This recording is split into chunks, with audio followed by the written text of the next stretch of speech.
Hello, everybody, and welcome to Feel Good Friday for the 5th of June with Bishop Rachel for Church at Home. Glad to see you.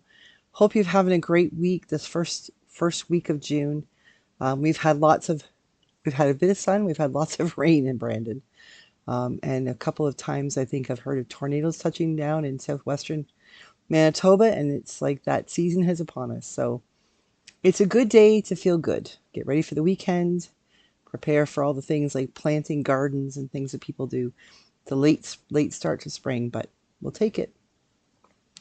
I wanted to talk to you about teaching old dogs new tricks. When we had Dude, we had him till he was 9 years old, and that dog could learn new tricks right up till the very end. Old dogs can absolutely learn new tricks.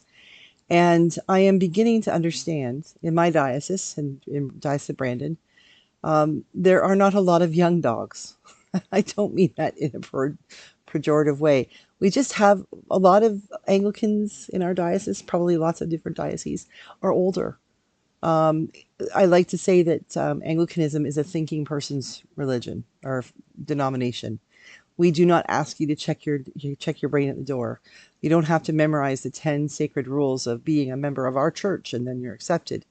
As a matter of fact, we encourage you to have doubts, to have questions, to challenge your priest or your bishop or your deacon or your person beside you in the pew. The idea is that we read scripture and we look at our prayer books and we ask all kinds of big questions about all the big life's questions, and we're encouraged to do that. Like Jesus didn't tell his disciples, shut up and listen. This is exactly what you need to know, and you never need to know anything more. He encouraged them. He taught them in parables, for heaven's sakes, like things that it takes you forever to understand. And then when you do, all of a sudden you start realizing there's more than one thing I can learn from this. So we aren't meant to check our brains at the door. So the Anglican Church is good at that. One thing I'm discovering is the Anglican Church also has this incredible wealth of people who are discovering vocations later in life. So, I've talked about vocations before, and I'll talk about them till the cows come home. I believe that every single person created by God, which is everybody, has a very specific and unique role to play in the world for the world to become as God would have it be. Now we have free will and we can, not do those things, or we can slow them down by doing something else. That's fine. Well, it's not fine. We shouldn't. We should follow God's plan. But how many of us actually do that? I know I mess up God's plans on a regular basis. So thank God, God is a forgiving God, because time and time again I get more chances and I need them. But the thing is that lots of us don't discover our vocation until later in life. Some people are born knowing. I mean, I've known priests in my life, people I've been priests, they have been my priests, and people I went to seminary with who knew from like knee high to a grasshopper they wanted to grow up and be a priest. They just did. And they did that. They did high school, they did BA, they did their MDiv, they went straight into priesthood and lived and died as priests. They went through all of it. And that's awesome. Some people that they might live like that teacher, some people to be parenthood. They just know what God is calling them to do. For lots of people, though, there's a lot of question about what was my vocation, and maybe circumstances. Like I think, women have only been ordained in the Anglican Church of Canada for 50 years come this November. And so for all those women before 1976 who felt called to be priests before, but weren't able in their own sort of growing up times to become priests, um, how difficult it must have been to feel like I'm called to something that I'm not allowed to be. And hence we ended up with a lot of older women, second careers, people coming out of retirement and ended up being ordained deacons and priests in the Anglican Church because finally they were able to fulfill their vocation. And the truth is, I think sometimes people have more than one vocation. There are plenty of people who live as priests or live as teachers or bankers or nurses or doctors or engineers or garbage people, like you know the people who collect our garbage, like people who are just living every aspect of life, who later in life all of a sudden think, you know what, I think I'm called to do something. And I am seeing that amazingly over and over where I am in my diocese. People who are speaking to me and saying, Bishop, I think I'm called to do something in the church beyond, the volunteering I'm already doing, maybe beyond being a lay reader. things like that, because the lay reader in our diocese is a specific kind of training. You're not ordained, but you're licensed. You've gone through some training and you have some skill sets that we've helped you develop and hone, and then you can take on that leadership role in the parish as a lay reader. But I've got people coming to me, like lately, lots of people coming to me and saying, Bishop, I think God's calling me to something different. Not better, not greater, just something different.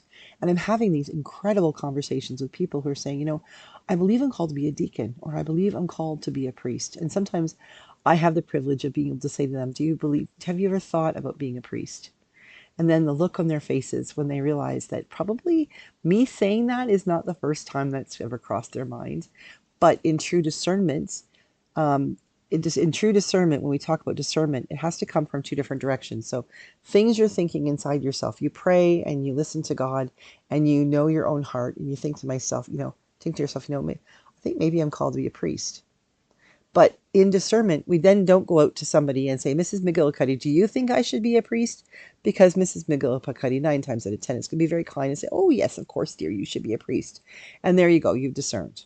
No, that's not how that works. When you're doing your internal discernment, God and the Holy Spirit will be working and the other people for the other part of your discernment. It's when people come to you and say, have you ever thought of this? And without you having to prompt them, you're not planting a seed or an idea in their heads. They're coming to you because God has planted an idea in their heads. They come to you and say, have you ever thought about being a priest or a deacon or a doctor or whatever the vocation might be? And when that lines up with what you've been praying about and thinking about as well, it's incredible. So when I've had an opportunity last while to be able to say to somebody, I know that you're discerning around the diaconal ministry, but I'm discerning that you maybe are called to be a priest. The looks on people's faces when I say that, when they realize that I am speaking to them of a truth, I'm speaking out loud a truth that they have been holding in their own hearts. And quite often, in the humility that people who are called to serve have, they're like, I didn't want to admit that out loud. Who am I to think I could do X, Y, or Z? And the fact is that that's why that discernment, outside and internal, is so important. Because when someone else comes to you and says, without being prompted, have you ever thought of this? And it corresponds with what you've been praying about. Then you have that sense of, yeah, I am listening to God, and I am walking down the right path. On Monday evening, I had the privilege of ordaining Leon, a priest in the church. And Leon, I think, is 86. So he's not 86 yet. He will be soon. He was ordained a deacon at the age of 80. And when I talk to him, I've known him for 2 years now, and I have watched him. And he's never going to be a priest in the sense that he'll have a parish to work in, or he'll be the rector of a parish. But he has ministries. He was taking reserve sacrament to care homes, to nursing homes, and to visiting people in their homes. He has an incredible ability to pray with people. He's had a long relationship with AA groups and has been able to come alongside people and help them in those contexts. And him being ordained, and I looked at him the last 2 years, I kept thinking, he's a fantastic deacon. He's not perfect, but that makes him a good deacon because he is who he is. He is doing what God has called him to do. But there was something niggling away in my head saying there's something missing. So I finally approached him a while back and said, Leon, have you ever thought that maybe you're called to be a priest?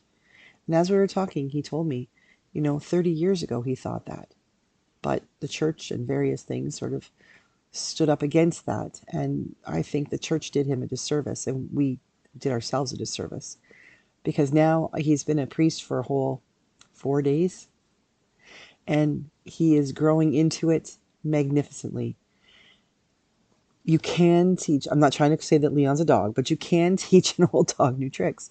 We can all discover who we are called to be later in life, because it's not that we skipped out on it. Most of the time, it's not that we missed a call years before, as in the case, I think really was the case for Leon. But I think what it is that God had us be doing other things in preparation for this part of our vocation. And if we eliminate the possibility that God could use us for vocations after a best before date, like the day you turn 60 or 65 or something, then we are depriving the world and God's kingdom of incredible ministries. So if you are of an age and you feel like you couldn't learn some new tricks, or that God is calling you to something and you feel like, I'm too old for that, how could God be calling me? I want you to think about Abraham and Sarah and Elizabeth and Zechariah. They were all too old for the things that happened to them to happen. And yet, because of them, we have all of the descendants of Abraham and Isaac. We have John the Baptist, who shouldn't have been, but was. Don't ever underestimate what God can call you to continue to do, call you to start doing for the rest of your life, even if the rest of your life might only feel like it's a few years or a decade. Never underestimate what God can do in your life or through you in other people's lives just because of the date you were born.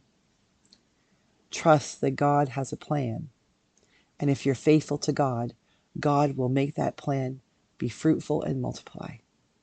And I think that's something we can all feel good about on this Feel Good Friday. Have a great day. And Leon, congratulations. It is my pleasure to be able to call you a presbyter, a priest in the church. We are pleased and blessed to have you in our ranks. God bless everybody. Have a great weekend. I'll see you on Gospel on the Go on Sunday, or back here on Church at Home on Monday.